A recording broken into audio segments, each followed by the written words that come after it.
말씀 보겠습니다. 오늘 하나님께서 우리에게 주시는 말씀 신약성경 로마서 6장 15절에서 23절입니다. 찾으신 줄 알고 제가 하나님 말씀을 받들어 읽도록 하겠습니다. 이것은 살아계신 하나님의 말씀입니다. 귀 기울여 들으십시오. 그런즉 어찌하리요 우리가 법 아래 있지 아니하고 은혜 아래에 있으니 죄를 지으리요 그럴 수 없느니라. 너희 자신을 종으로 내줘 누구에게 순종하든지 그 순종함을 받은 자의 종이 되는 줄을 너희가 알지 못하느냐. 혹은 죄의 종으로 사망에 이르고 혹은 순종의 종으로 의에 이르느니라. 하나님께 감사리로다. 너희가 본래 죄의 종이더니 너에게 전하여 준 바 교훈의 본을 마음으로 순종하여 죄로부터 해방되어 의에게 종이 되었느니라. 너희 육신이 연약함으로 내가 사람의 예대로 말하노니 전에 너희가 너희 지체를 부정과 불법에 내주어 불법에 이른 것 같이 이제는 너희 지체를 의의 종으로 내주어 거룩함에 이르라. 너희가 제 종이 되었을 때는 의에 대하여 자유로웠느니라. 너희가 그때에 무슨 열매를 맺었느냐. 이제는 너희가 그 일을 부끄러워하나니 이는 그 마지막이 사망임이라. 그러나 이제는 너희가 저로부터 해방되고 하나님께 종이 되어 거룩함에 이르는 열매를 맺었으니 그 마지막은 영생이라. 제 삭은 사망이요 하나님의 은사는 그리스도 예수 우리 주 안에 있는 영생이니라. 네, 오늘은 로마서 강의 19번째 시간으로 너희가 선길자를 택하라 라는 주제로 삼위 하나님의 말씀을 선포하도록 하겠습니다. 여러분은 한 사람의 자아 정체성이 어떻게 형성된다고 생각합니까? 한 개인의 자아 정체성.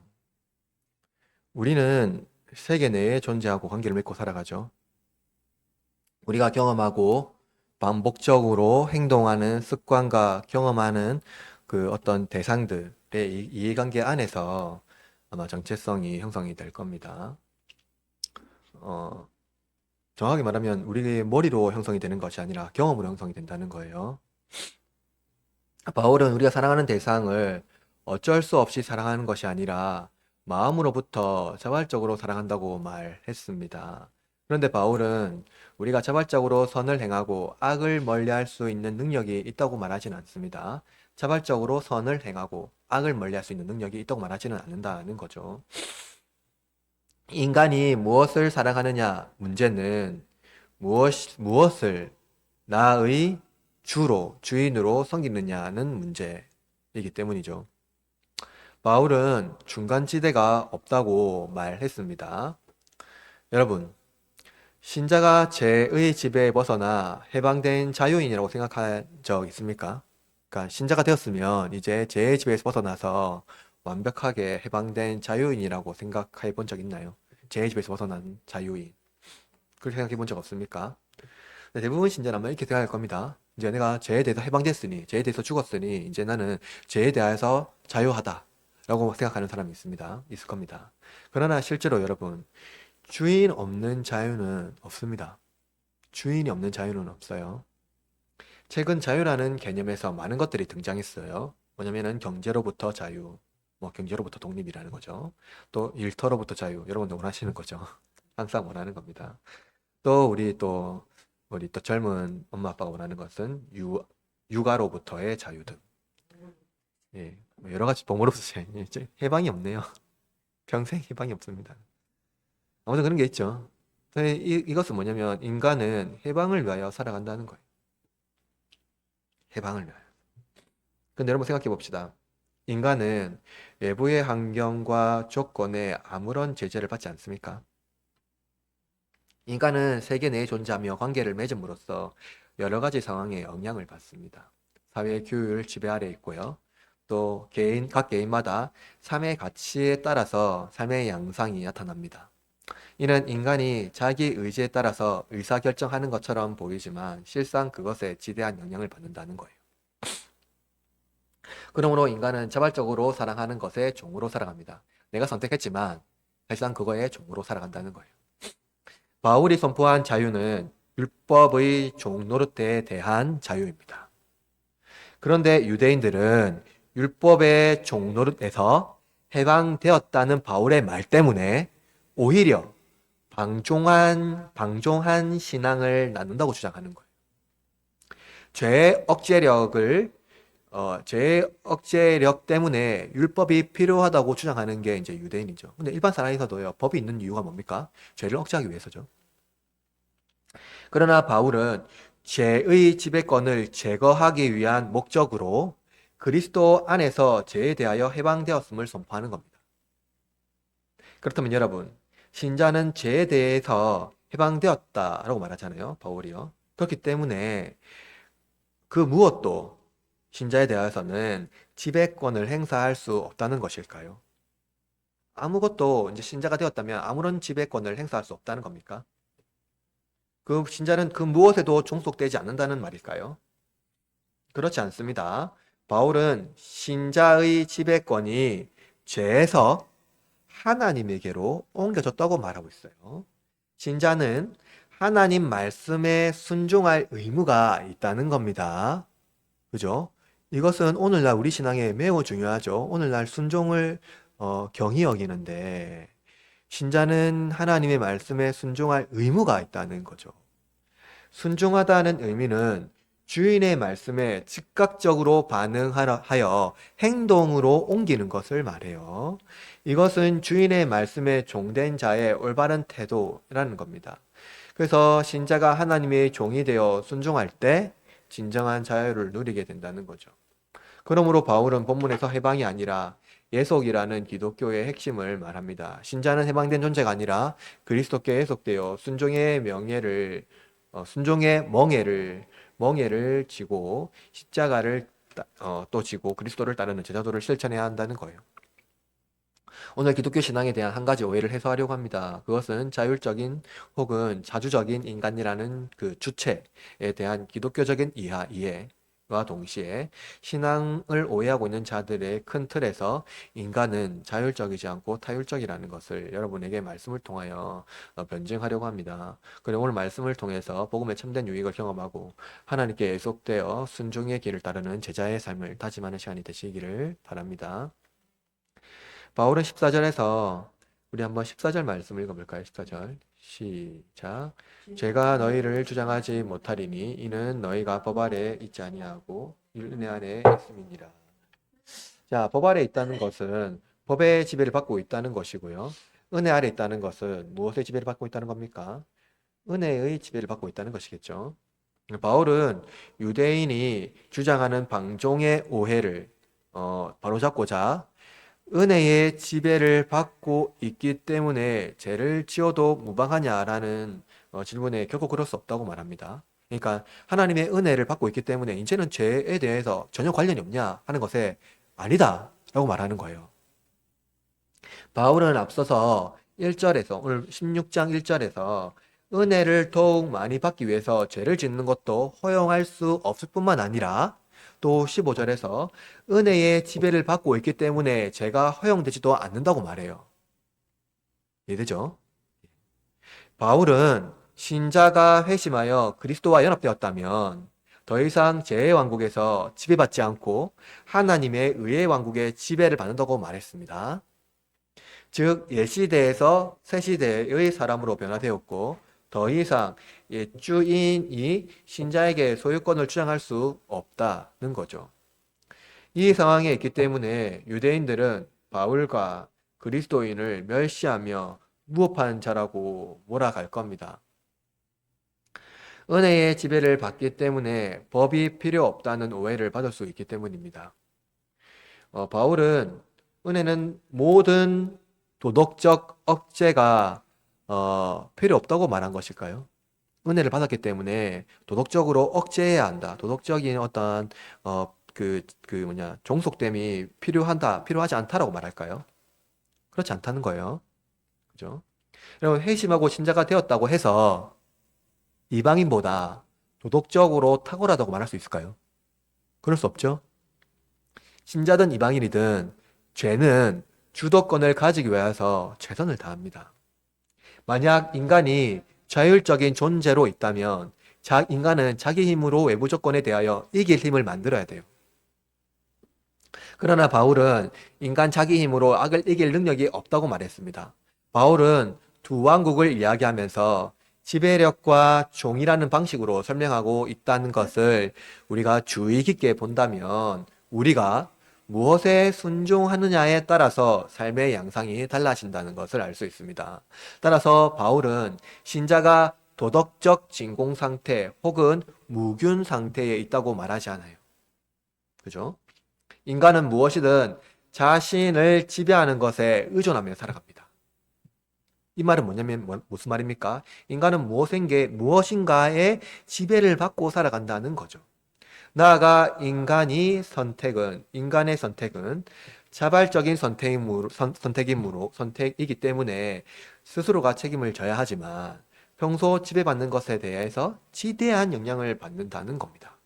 그러므로 바울은 하나님의 은혜는 해방시키는 죄에 대하여 해방시키는 능력만 있는 것이 아니라, 그러니까 하나님의 은혜는 죄에 대하여 해방시키는 능력만 있는 것이 아니라 속박하는 능력도 있다고 말해요. 더글라스 문은 이렇게 말했습니다. 신자가 거듭난 마음에서 나오는 자발적 순종은 궁극적으로 하나님의 은혜와 지도의 속박 안에서 행하여진다 라고 말합니다. 이처럼 신자는 하나님의 은혜 안에서 순종해야 할 의무를 가지고 있습니다. 바울은 1세기 노예 제도 예를 들면서요. 신자의 순종을 설명하고 있는데요. 본문 16절에 보면은 너희 자신을 종으로 내주어 누구에게 순종하든지 그 순종함을 받는 자의 종이 되는 줄을 너희가 알지 못하느냐라고 말하죠.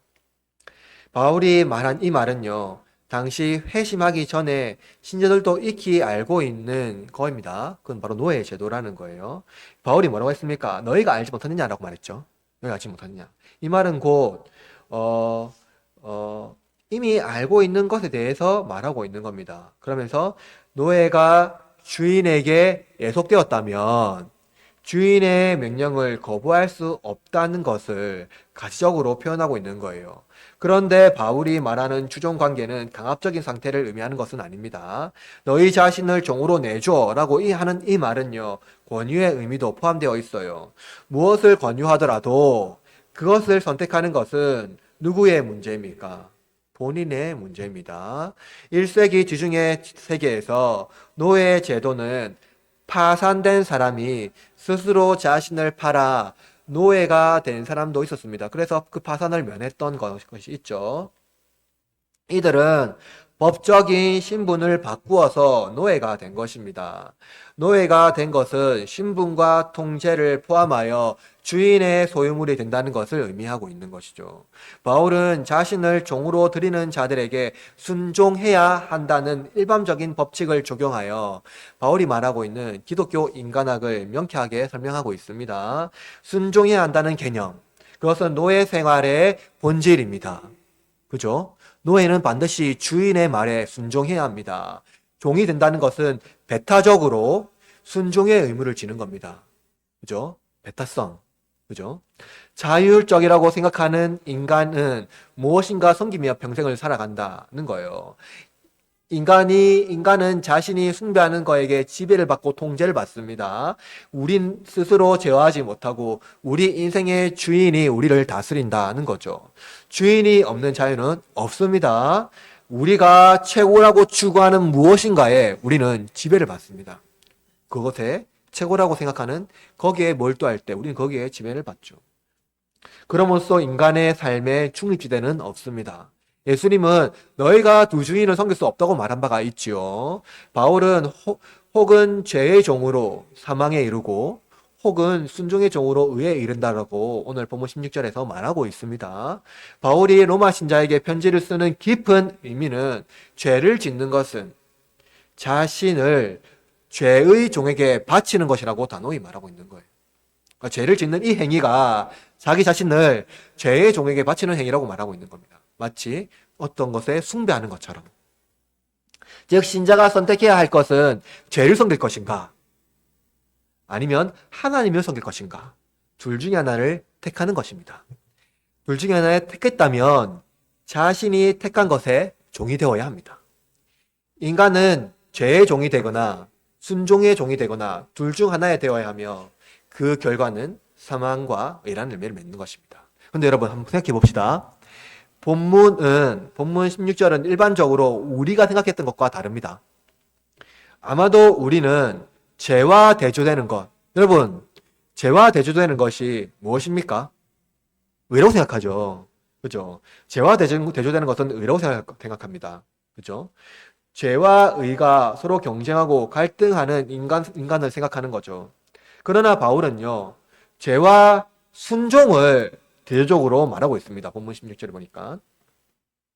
즉, 인간은 죄의 종이든지 순종의 종이든지 둘 중에 하나를 택하라는 거예요. 바울은 은혜가 방종에 이르게 한다는 오해를 바로잡기 위하여서 글을 쓰고 있고요. 로마 성도들에게 또 가르치고 있습니다. 이 문맥에 따라서 신자는 순종하는 삶을 특별히 강조하고 있습니다. 신자에게 순종하는 삶이 얼마나 중요한지를 강조하고 있고요. 이는 방종하는 삶이 신자의 삶의 방식이 아니라는 것을 말해주고 있는 겁니다. 그리스도인은 자유를 얻었습니다. 그러나 그 자유는 방종할 수 있는 자유를 말하는 것이 결코 아닙니다. 이제 내가 그리스도 안에 있으니 이제 나의 삶은 자유롭다라고 말하는 것이 결코 아니라는 거죠.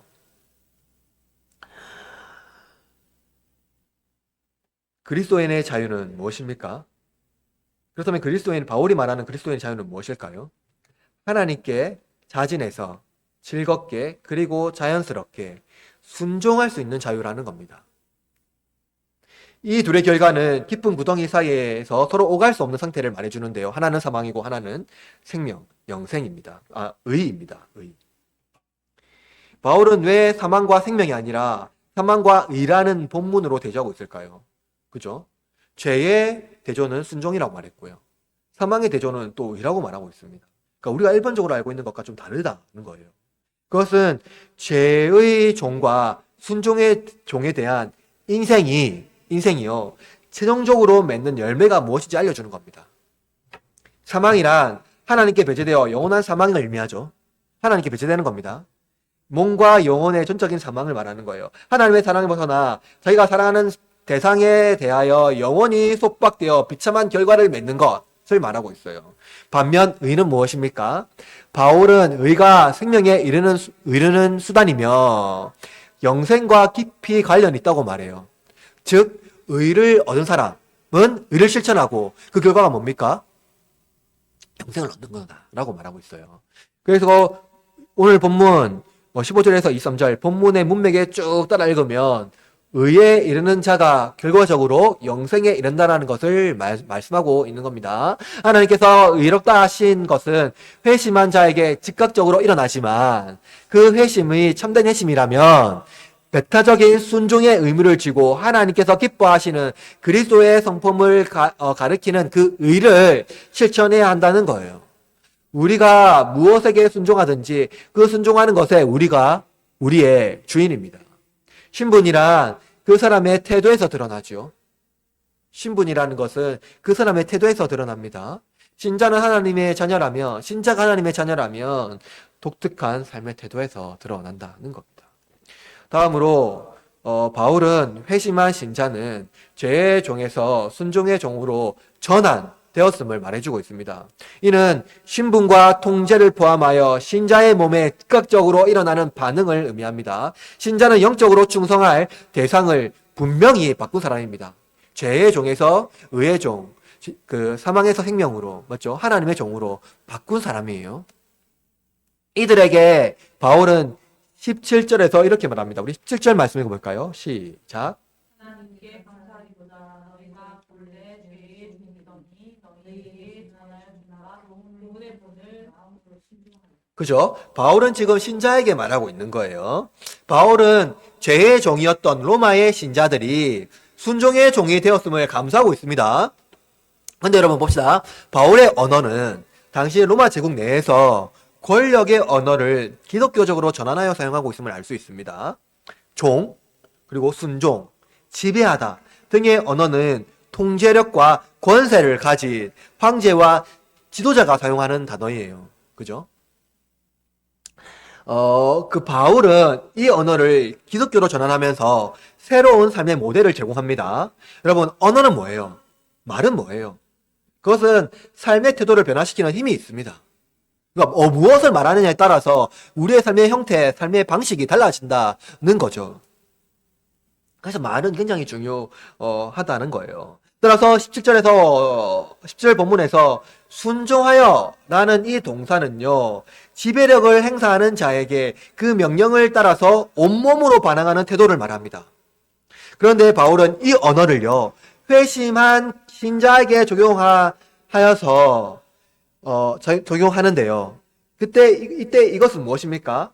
로마의 그리스도인이 황제에게 무릎 꿇지 않고 그리스도에게 무릎을 꿇음으로써 나의 주는 황제가 아니고 그리스도시다라고 고백한 그 회심의 사건을 떠올리게 합니다. 그러니까 여러분 이거예요. 이 언어를 씀으로써 이제 신자는 황제의 종이 아니라 누구의 종? 그리스도의 종. 황제에게 무릎 꿇지 않고 누구에게 무릎 꿇는다? 그리스도에게 무릎을 꿇는다 하는 이 회심의 언어를 감각적으로 온몸으로 떠올리게 한다는 겁니다. 그러므로 여기서 바울의 초점은 로마의 신자들이 그리스도를 주로 받들겠다고 고백한 그 최초의 다짐을 떠올리게 하는 것이며, 이 다짐에는 그리스도에 대한 믿음과 동시에 항복이 포함되어 있음을 상기시켜 주는 겁니다. 그러므로 그리스도에게 순종한다는 의미는 그리스도인이 되는데 필수적인 요소로 작용하는 거예요. 순종이요. 따라서 순종은 믿음과 항복을 포함한 언어이며, 이 언어는 즉각적으로 신자의 몸에 적용, 그리고 적응됩니다. 바울은 순종의 대상을 너에게 전하여 준 바 교훈의 본이라고 말하는데요. 바울이 자신이 발견한 독특한 교훈 또는 사도들의 교훈을 말하는 것이 아닙니다. 전하여 준 바 이 교훈이요. 이거는요, 예수님께서 제자들에게 가르쳐주신 복음과 동시에 그들에게 명령하신 윤리적 교훈을 포함하는 거예요. 요한 크리소스톰은 그것은 하나님의 뜻에 따라 합당하게 사는 것이라고 말했어요. 우리는 기독교 신앙을요, 도덕, 윤리와는 별개로 믿음만 있으면 된다고 생각해요. 맞습니까? 맞죠? 기독교 신앙은 착한 사람이 구원받는 것이 아니라 믿는 사람이 구원받는다고 말하기 때문입니다. 이것은 진리입니다. 그런데 여러분, 기독교 신앙을 크게 오해하는 핵심 중에 믿기만 하면 성품이 변화된다고 생각하는 거예요. 믿기만 하면 자동적으로 우리는 성품이 변화되어서 새로운 사람이 된다라고 말하는 겁니다. 이렇게 오해하는 것이 굉장히 많다는 거예요. 그래서 실제로 내가 애써서 노력해서 선한 사람이 되려고 애쓰지 않는다는 겁니다. 믿기만 하면 된다고 생각하니까요. 그래서 종종 그리스도인들 중에 이렇게 오해하는 사람들이 있는데요. 착한 사람을 보면 신자라고, 아마 저 사람은 그리스도인일 거야, 아마 저 사람은 예수님 믿는 사람일 거야 라고 직관적으로 생각하는 사람들이 있다는 겁니다. 오해죠. 그러나 여러분, 신자보다 탁월한 도덕성을 가진 사람이 있고요, 불신자보다 더 악한 신자가 있습니다. 바울이 여기서 말하는 신자는요, 그리스도의 교훈 아래 예속된 사람이에요. 그리스도의 교훈이 뭐라고요? 윤리적 교훈이에요. 따라서 불신자가 착하다고 할 때 그것은 윤리적 교훈을 따르지만 비복음적인 선한 행위입니다. 동시에 신자가 악하다고 할 때 그것은 그리스도의 교훈에 예속되지 않은 반복음적인 악한 행위입니다. 따라서 둘 다 신자가 아니죠. 믿음이 없는 선행은 비복음이며 선행이 없는 믿음은 반복음입니다. 그러므로 신자는 윤리적이어야 합니다. 바울이 말하는 교훈에 따른다는 것은 그리스도께서 우리에게 가르쳐 주신 말씀을 우리의 경험으로 삼는 겁니다. 그리스도께서 말씀하신 그 말씀을요, 그냥 믿음으로 받아들이고 그냥 우리의 경험과는 분리시키는 것이 아니라 믿음과 동시에 우리의 경험으로 삼는 거예요. 바울은 그리스도의 본을 따르는 신자는 죄로부터 해방되어 의에게 종이 되었느니라 라고 말해요. 그렇죠? 의에게 종이 되었다. 바울이 말하는 여기서의 해방은요, 우리가 스스로 나아가야 방향을 자율적으로 정할 수 있음을 말하는 것이 아닙니다. 오히려 하나님의 뜻에 따르는 것을 선택함으로써 하나님의 권위에 예속되는 것을 말해요. 그러므로 그리스도인의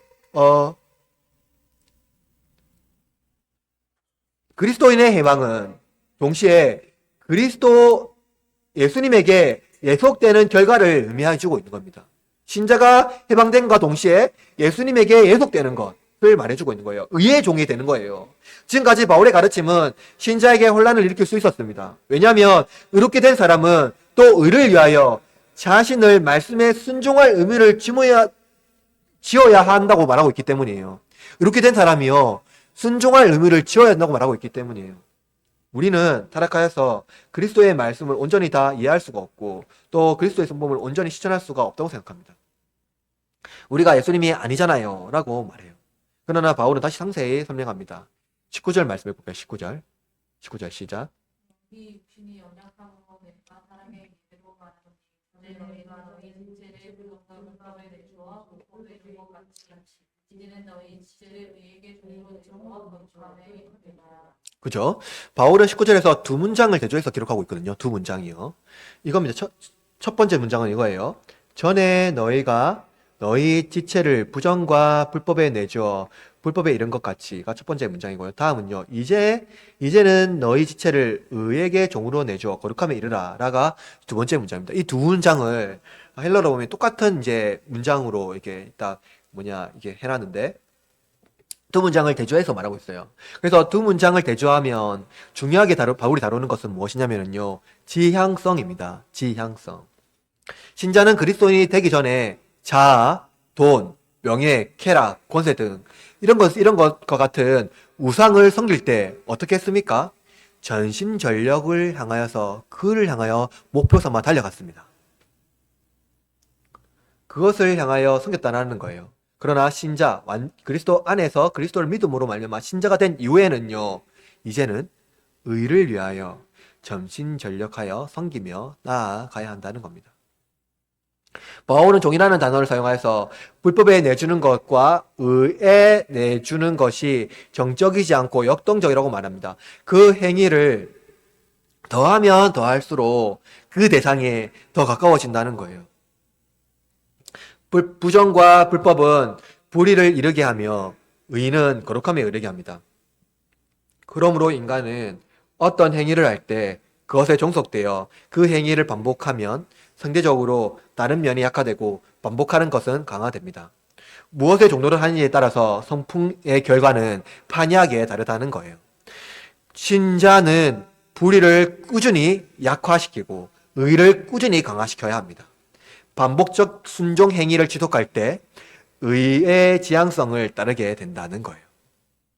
바울은 우리가 우리의 신분보다 우리의 행위와 관련이 있음을 얘기해주고 있습니다. 우리의 행위가 곧 우리의 신분을 나타낸다는 거예요. 신자는 거룩함을 위하여 의에게 자신을 내주어야 합니다. 여러분, 파선한 사람이 자신을 보호하기 위하여 권세자의 종이 된 것 같이 영적으로 파선한 사람은 자신을 보호하기 위하여 그리스도의 종이 되어야 합니다.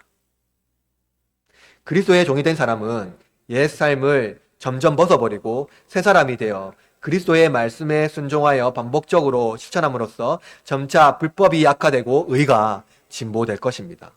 오늘날 비신자들은 흔히 자신들을 자주적인 인간에게 어울리는 자유를 누린다고 자랑하면서 그리스도인들은 신에게 복종하는 연약한 존재라고 조롱합니다.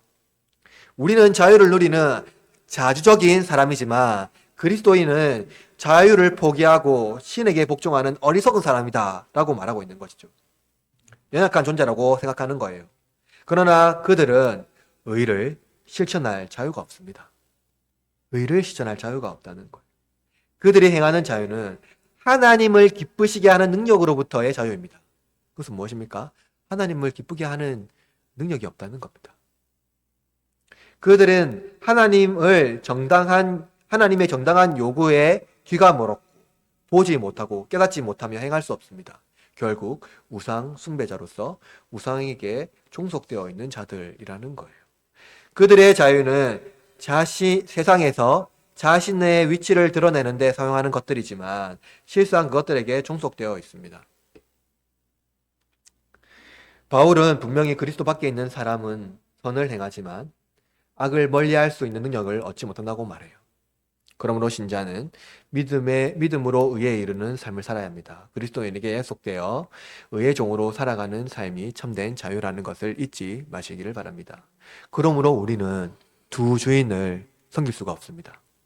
바울은 20절에서 너희가 죄의 종이 되었을 때에는 의에 대하여 자유로웠느니라 라고 말하면서 회심하기 전의 신자는 죄의 종이었으며 의를 알고도 자유롭게 행동했다고 말하고 있습니다. 바울은 신자든 불신자든 그리스도의 종이 아니라면 누구의 종이라고 말합니까? 죄의 종이라고 말하고 있어요. 의에 대하여 자유라는 의미는 하나님의 정당한 요구에 응하지 않는 완악한 상태를 말하고 있습니다. 애굽에서 바로가 하나님의 요구, 모세를 통하여서 하나님 말씀하신 그 요구에 응하지 않았죠. 그 뭡니까? 하나님께서 그 완악한 마음을 내버려 주셨다고 말하고 있는데 그는 그냥 자기의 자유롭게 행동한 겁니다. 인간은 그것이 자유라고 생각하는 거예요. 실상 그는 죄의 종노릇하고 있는 상태입니다. 바울은 바로 이러한 상태에 있는 자들에게 일침을 놓는데요. 우리 21절 말씀 읽어볼까요? 21절 시작. 너희가 그때 무슨 열매를 맺었느냐? 이제는 너희가 그 일을 부끄러워하나니 이는 그의 마지막이 사망이니라. 보십시오. 바울은 그때 그들의 누린 결과가 맺은 그것이 무엇입니까? 사망이라고 말하죠. 열매가 사망이라고 말합니다. 중요한 것은 그 일을 부끄러워하지 않느냐는 겁니다. 그죠? 신자는 어떻습니까? 부끄러워하죠. 불신자는 어떻게 합니까? 부끄러워하지 않습니다. 그리스도 밖에 있는 사람들은 그들이 맺은 열매가 사망이라는 것을 알지 못하고 넓은 길을 향유하며 걸어갑니다. 전심전력 다하여 사랑하는 대상을 따르며 그것에 주는 즐거움에 취하여 살아갑니다. 문제는 현대 물질주의 세계에서 현대의 이러한 물질주의 세계죠. 유물론적인 세계에서 성숙한 그리스도인들까지도 죄의 종으로 살아가는 것이 삶에 유익이 된다는 유혹을 받을 때가 있다는 겁니다. 꽤나 성숙한 그리스도인들조차도 그러한 유혹에 시달릴 때가 있다는 거예요. 성숙한 신자까지도 그것이 부끄러운 것은 알지만 종종 현실을 살아가는데 유익하다는 이유로 유혹을 받는다는 겁니다. 어쩔 수 없어. 다 그렇게 하며 살아. 너 혼자 의롭게 산다고 세상은 달라지지 않아. 이러한 말로 유혹하는 대상들에게 성숙한 신자도 종종 때로는 맥없이 무너집니다. 왜냐하면 우리는 한정된 시간 안에 살면서 최대한 원하는 것을 빨리 이루고자 하는 조급함이 있기 때문입니다. 의롭다함을 얻은 성숙한 신자라도 거룩함을 이루기 위해서는 자기를 부인하고 포기하며 그리스도 앞에 철저히 헌신해야 합니다. 그렇지 않는다면 신자는 아담과 하와에게 거짓으로 유혹했던 그 말에 맥없이 무너지게 될 것입니다. 의로운 신분을 얻은 자들은 불의한 행동을 했을 때 부끄러워하는 법입니다. 특히 바울은 부끄러운 열매를 사망이라고 하였습니다. 부끄럽다고 말하는 이유는 무엇입니까? 그것은 불명예죠. 불명예스러울 때 부끄럽다고 말합니다. 신자가 불법과 부정을 행했다면 그것보다 불명예스러운 일은 없습니다. 참으로 부끄러운 일이죠. 그 열매는 사망입니다. 그러나 우리가 반드시 기억해야 하는 것은 불의의 힘이 점차 쇠퇴하고 의의 힘이 점차 진보하며 강하게 될 것이라는 겁니다. 바울은 로마의 신자에게 다시 이렇게 말합니다. 그러나 이제는 너희가 죄로부터 해방되고 하나님께 종이 되어 거룩함에 이르는 열매를 맺었으니 그 마지막은 영생이니라. 바울은 모든 인류는 두 세계에 직면한다고 말합니다. 바로 두 세계의 권세자인 죄와 하나님입니다. 죄로부터 해방된 자들은 다시 하나님의 종이 되지만 죄로부터 해방되지 않는다면 자신을 하나님으로 섬기는 자가 될 것입니다. 바울은 우리가 죄에서 해방되어 자유인이 되었다고 말하지 않고 하나님의 종이 되었다고 말해요. 즉, 우리의 주인이 교체되었다는 겁니다. 하나님의 종이 된 신자는 거룩함에 이르는 열매를 맺습니다. 거룩함에 이른다는 말에 여러분 주목하십시오. 그것은 인생의 경험을 이야기하는 것입니다. 인생의 경험이요. 바울은 의롭다함을 말했는데요. 이 의롭다함은 무엇입니까? 오직 그리스도의 공로에 주목하는 겁니다. 그렇게 바울은 의롭다함으로 오직 그리스도의 공로에 주목했다면 이제 거룩함에 이른다라는 말에는 신자의 행동에 주목합니다. 거룩함에 이른다는 것은 자동적으로 이루어지지 않죠. 하나님의 종이 되는 하나님의 종은 하나님이 주가 되심으로 순종의 열매를 맺어야 합니다. 평생 그 멍에를 벗으면 안 됩니다. 그러나 기억하십시오. 예수님은 내 멍에는 쉽고 내 짐은 가벼움이라 라고 말했습니다. 신자가 심할 때 의롭다함을 얻어 생명 안에 들어갑니다. 그러나 그리스도를 나로 주로 고백하면서 실제로 나의 주가 그리스도가 아니라면 그것은 처음부터 의롭다함을 얻은 것이 아닙니다. 왜냐하면 그리스도를 나의 주로 고백하는 순간 생명 안에 들어갈 뿐만 아니라 나의 주인이 교체됨으로써 순종의 삶을 살아야 하기 때문입니다. 즉 믿었다고 하지만 순종의 삶을 살지 않는다면 처음부터 믿은 것이 아니라는 거예요. 그것은 처음부터 의롭다함을 얻은 것이 아니라는 겁니다. 그러므로 여러분, 순종을 거부하면서도 거룩한 신자가 될 수 있다고 생각하지 마십시오. 현대사회에서 순종보다 합리적인 삶의 방식으로 신앙생활하는 사람들이 점차적으로 늘어나고 있습니다. 오늘날 가난한 성도라고 말하죠. 그죠? 실상 그들은 성도가 아닙니다. 왜 성도가 아닐까요? 예, 교회를 안 나가요. 교회를 안 나가는 사람을 성도라고 말할 수가 없습니다. 교회 나가는 게 어떤 걸까요? 그게 굉장한 순종이에요. 자신을 하나님께 드리는 순종의 예배를 드리는 사람들이라고. 내가 힘들더라도 그 공동체에 소속되어서 그 공동체 안에서 자신을 헌신하는 겁니다. 여러분, 우리는 원하는 거에 다 원하는 공동체에만 갈 수가 없어요. 그리고 우리가 원하는 공동체도 이상이 없습니다. 심지어 가장 아름다운 교회 공동체조차도 그렇지 않다는 거기에 순종해야 됩니다.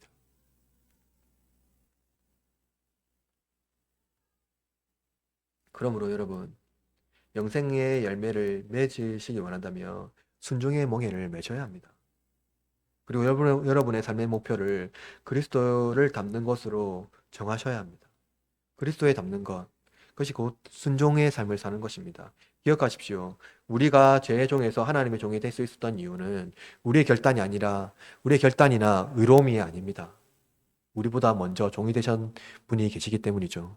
예수 그리스도. 그가 먼저 우리보다 먼저 종이 되셨습니다. 예수님께서 죄과 사망 가운데 오셔서 우리를 구원하기 위하여 먼저 종의 형체를 입으시고 죽기까지 복종하셨습니다. 우리는 그리스도께서 종으로 복종하심으로 새 생명을 얻은 신자입니다. 그러므로 그리스도에 인하여 사망의 종에서 해방되어 하나님의 종이 되었습니다. 이제 우리는 세상을 섬기는 자들이 아니라 하나님을 섬기는 자들입니다. 세상의 소유가 아니라 하나님의 소유입니다. 그러므로 여러분, 종이 주인이 바뀌었다고 해서 그 습관이 하루아침에 변화되는 것은 아닙니다. 거지가 왕자가 되었다고 해서 생활 방식이 하루아침에 변화되는 것이 아니죠. 우리의 신분이 변화가 되었습니다. 여러분이 의롭다함을 얻었을 때 그때 여러분은 신분의 변화가 이루어졌습니다. 그러나 생활 방식은 변화가 되지 않았다는 거예요. 생활 방식은 삼위 하나님께 배우며 점차 나아가야 합니다. 옛 습관인 불의는 점점 희미해질 것이고 그리스도 안에서 새로운 삶의 방식은 더욱더 민감해지고 선명해질 것입니다. 이것이 바로 거룩함에 이르는 영생의 길입니다. 그리스도를 닮는 길이며 하나님의 자녀가 되는 길입니다. 여러분의 삶에 두 길이 놓여 있습니다. 한 길은 넓고 자유로워 보이는 길이지만 그 길은 죄의 종노릇하는 사망의 길입니다. 반면 좁고 자기를 부인하며 십자가를 짊어지고 가야 되는 길이 있습니다. 그 길은 협착하지만 그 길은 그리스도께서 이미 걸어가신 생명의 길입니다. 어떤 길을 택하겠습니까? 여러분, 여러분의 인생의 주인을 누구로 택하겠습니까? 현대 합리적이고 자율적인 한 개인으로 살지 마시고 그리스도의 종으로 살아가시길 바랍니다. 이제 여러분의 신분은 하나님의 거룩한 자녀입니다. 잊지 마십시오. 나의 신분이 무엇인지 이제 여러분은 신분을 더럽히지 마시고 우리가 하나님께 예속되어 그분의 말씀에 온전히 순종할 때 우리는 더욱 하나님의 자녀로서 거룩한 위치에 있게 될 것입니다. 우리의 신앙은 결코 자율적이지 않습니다. 타율적이며 지배를 받는 인간입니다. 여러분이 택하는 주인이 여러분을 형성할 것입니다. 그러므로 택하시되 하나님을 택하십시오. 그분의 자녀로 살아가십시오. 참된 복음이 여러분의 삶을 더욱더 겸비하여 인생의 경험들로 수놓을 것입니다. 화려한 금보석으로 여러분의 예물을 치장하지 마시고 순종의 경험들로 여러분의 영혼의 보석을 수놓으시기를 바랍니다. 거룩함에 해석되어 하나님의 말씀에 순종하는 자들, 하나님께서 충성된 종아라고 부르시며 자기 자녀로 칭찬하시며 거룩한 의의 옷을 입혀주실 것입니다. 이 길에 함께 동참하며 걸어가시기를 주님의 이름으로 축원합니다.